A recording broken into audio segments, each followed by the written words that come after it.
Mga boss, tip lang natin kung paano mapaganda ang performance ng ating Windows 10 na PC. Una, dapat updated yung Windows natin. So paano ba i-update? Punta tayo dito, Start, Settings, tapos sa Home. Ayan, meron dito sa may Update and Security. So automatic na yan, lalabas yan. Next mo lang itong Windows 11 na compatibility, kung meron yan.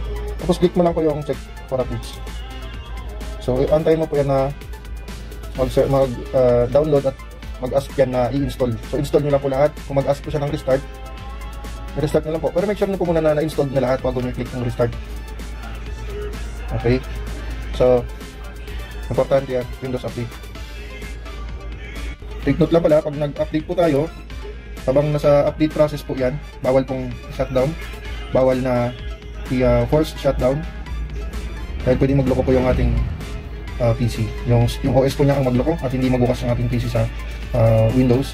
Kaya make sure po na tapusin yung pag-install. Then ay updated graphics driver. So paano nga ba? Punta tayo sa start. Check natin yung device manager.